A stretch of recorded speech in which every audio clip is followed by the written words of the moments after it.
महादेव। बोलिए। और शरीर को डेली कितना भोजन लेना चाहिए इससे अपना शरीर चल जाए? इससे अपन ज़्यादा भोजन करते तो देखिए, कहा गया है कि साधक के लिए अल्पाहार भोजन। अब अल्पाहार भोजन कितना?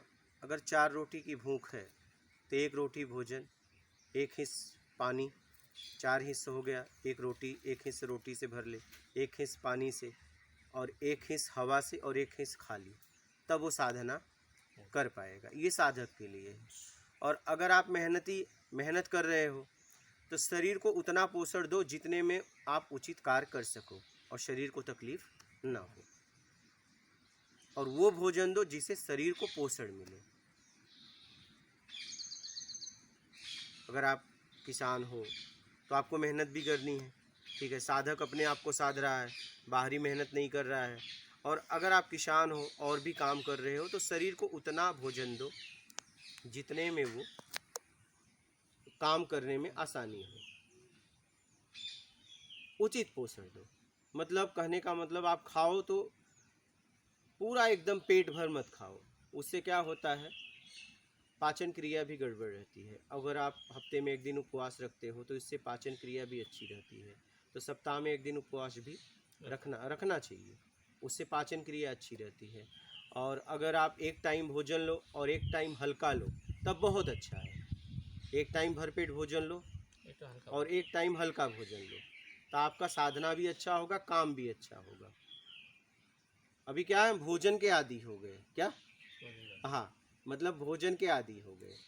शरीर को स्वस्थ रखने के लिए 1 टाइम आप भोजन लीजिए और 1 टाइम लिक्विड वगैरह, दूध ले लीजिए, जूस ले लीजिए, ठीक है। अब आदमी क्या कहता है, अरे जूस पिए, काजू बादाम खाए, 200 का गुटखा खा के थूक दे रहा है, काजू के लिए पैसा नहीं है। काजू उससे सस्ता है, बात समझ रहे हो। 1 किलो बादाम, 1 किलो काजू लाओ तो महीना भर चल जाएगा। और आप 200 का गुटखा रोज खा के थूक दे रहे हो। थूक दे रहे हैं कि नहीं थूक दे रहे हैं?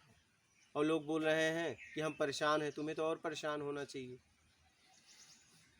अच्छी चीज़ें खाओ जो शरीर को पोषण दे, जो शरीर को आप खोखला बना रही है, शरीर में अनेक रोग पैदा कर रही है, उन वस्तुओं का सेवन बंद कर दो।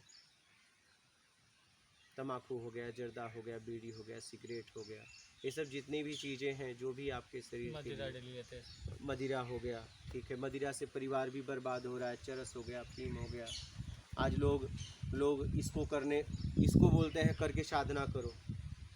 मैं कहता हूँ आप अपने बच्चों को पिलाओगे, बोलते हैं नहीं, तो आप क्यों पी रहे हो? लोग अब नशा का सहारा, कितने लोग तो नशा का सहारा लेके साधना में लगे हैं। नशा जीवन का नाश करता है किसी भी तरीके से। पहला आर्थिक, दूसरा शारीरिक, तीसरा सामाजिक, चौथा पारिवारिक कलह, और फिर जब शरीर में रोग होगा तो मानसिक पीड़ा। इतना नशा से हानि तुरंत है, बात समझ रहे हो। लेकिन फिर भी लोग कर रहे हैं, समझने के बाद भी कर रहे हैं। नशा नाश के अलावा कुछ भी नहीं करता। इसलिए शरीर को वो भोजन दो जिससे शरीर को सही पोषण मिले। और हफ्ते में, सप्ताह में 1 व्रत रखो। उससे क्या होता है, उससे पाचन क्रिया आपकी बहुत अच्छी रहेगी। 1 टाइम भोजन, 1 टाइम भोजन, 1 टाइम लिक्विड, 1 टाइम कुछ लो, ऐसा नहीं। जो उपवास कर, उपवास में आप हल्का भोजन लो। जैसे मान लीजिए अगर भोजन ही लेना है तो 2 रोटी ले लो। हाँ, कि आज चलो व्रत है, आज 2 रोटी खाऊंगा, हल्का भोजन। और हो सके तो फलाहारी कर लो। बहुत सारे और उस लायक हो भी।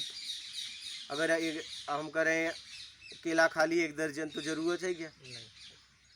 तो भोजन की ज़रूरत नहीं है। सप्ताह में अगर 1 बार आप भोजन नहीं करते हो तो शरीर आपका स्वस्थ रहता है, पाचन क्रिया बहुत अच्छी रहती है।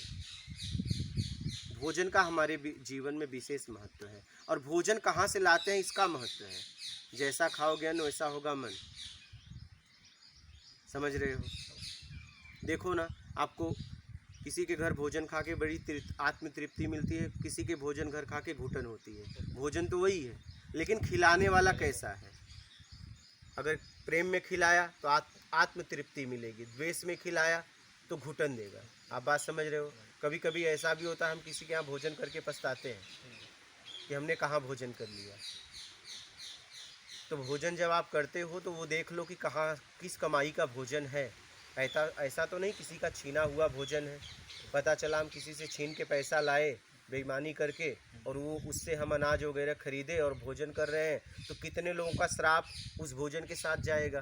तो आपको वो सही पोषण नहीं देगा, मानसिक आपकी स्थिति बिगाड़ेगा, आपको अशांत करेगा। इसलिए सोच समझ के भोजन करना चाहिए। खान पीन उठना बैठना ये सब पे ध्यान देना चाहिए। कहीं भी कुछ मिले मत खा लो, देखो कहाँ से आया है, लाने वाला कहाँ से लाया है। बहुत सारे लोग क्या गलत कमाते हैं तो उसका वो कहीं भी खिलाते हैं उसको। हाँ, लेकिन वहाँ नहीं खाना वहाँ खाना चाहिए। नहीं। हमें अगर समझ में आ जाए तो वो भोजन नहीं करना चाहिए।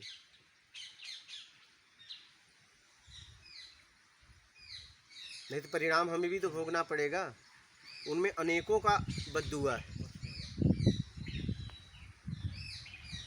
इसलिए भोजन सोच समझ के करना चाहिए, सोच समझ के व्यापार करना चाहिए, ईमानदारी का व्यापार करना चाहिए। और उससे अगर आप अनाज खरीद के खाओगे तो आपके परिवार में शांति बनी रहेगी। आप समझ रहे हो?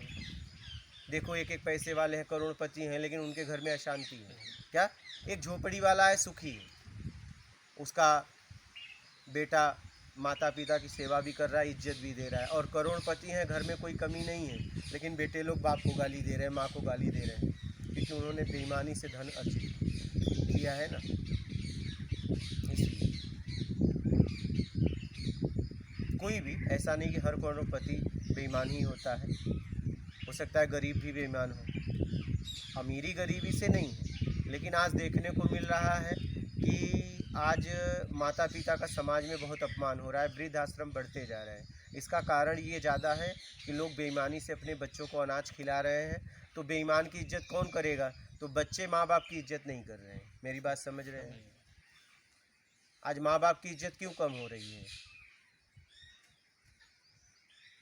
क्योंकि ज़्यादा लोग बेईमानी में जुट गए। अब जब बेईमानी का अनाज अपने बच्चों को खिलाओगे तो एक बेईमान का बेईमान भी इज्जत नहीं करता। बेईमान को भी काम करने के लिए आदमी चाहिए, तो ईमानदार चाहिए। अगर बेईमानी करते पकड़ा गया तो उसे निकाल देता है। तो जिन बच्चों को आप भोजन करा रहे हो तो एक बेईमान को कैसे पसंद करेंगे? इसलिए ज़्यादा माँ बाप की इज्जत कम होती जा रही है समाज में। ज़रा ध्यान से समझिएगा जो मैं बता रहा हूँ। इसलिए देखिए बेईमानियाँ बढ़ती जा रही है। अब तो लोग कह रहे हैं बेईमानी नहीं करेंगे तो चलेगा कैसे? चलता है, कष्ट तो होता है, बाकी धीरे सब चलता है। अरे आराम से चलता है। बेईमानी करने की जीवन में आवश्यकता ही नहीं है। बेईमानी की क्या आवश्यकता है? आवश्यकता ऐसे ही बढ़ाते हैं बाबा, आवश्यकता ज़्यादा जरूरत मान के चक्कर में। हाँ, मान। आपको ज़रूरत नहीं है, आपको 4 व्हीलर चाहिए, आपको ज़रूरत नहीं है कई तल्ला मकान चाहिए, रहने वाले कुछ लोग, और बंगला चाहिए। क्या करोगे बंगला लेके? झाड़ू मारोगे? पूरे घर की झाड़ू भी नहीं लगती बना के। नहीं, वही तो क्या मान के लिए मान कि देखो हमारा नाम हो गया, और मान के चक्कर में आपने अनेक तरह का कर्ज ले लिया, अनेक तरह का ये कर दिया, बाद में अशांत हो, बाद में करे मैं बहुत परेशान हूँ। ज़रूरत थी 1-2 कमरे की, बना लिया बंगला। क्या? मान के चक्कर में। तो ज़्यादा लोग मान के चक्कर में परेशान हैं। इसलिए खान पीन उठना बैठना जीवन में जितनी ज़रूरत है उतना है, उससे ज़्यादा लेके करेंगे क्या? अच्छा, ज़्यादा जमा कर लोगे तो उसको फिर आपको देखभाल करनी पड़ेगी, देखभाल में परेशान हो जाओगे। भविष्य का अपने सोच ले, बच्चों के लिए नहीं करा था अब भी पहले सब। अब हम बच्चों के ज़्यादा परिवर्तन भाई, में सोचने लग पूत जाते हैं। कपूत तका धन संचय, पूत सपूत तका धन संचय। सही बात। मान लीजिए आपने बहुत प्रॉपर्टी बना दी, पुत्र आपका कपूत हो गया तो धन बर्बाद कर देगा। और आपने प्रॉपर्टी नहीं बनाई, पुत्र को सही शिक्षा दिया तो पुत्र सपूत हो गया तो बना देगा। पुत्र को सही शिक्षा की जरूरत है, धन संचय की जरूरत नहीं है। पुत्र को धन की जरूरत नहीं है, संस्कार की जरूरत है, शिक्षा की जरूरत है। आप उसे शिक्षित बनाइए, संस्कारी बनाइए, समाज में कैसे जीना है, उठना है, बैठना, ये शिक्षा दीजिए। वो सपूत रहेगा तो खुद बना लेगा, और कपूत रहेगा तो आप कितनी भी प्रॉपर्टी बना दो, बेच खाएगा, उजाड़ देगा, आपको बर्बाद कर देगा। समझ रहे हो? फिर वापस पछताओगे, फिर उससे ज़्यादा रोना आएगा। हाँ, इसीलिए सोच समझ के जीवन जिए। मात नर्मदा।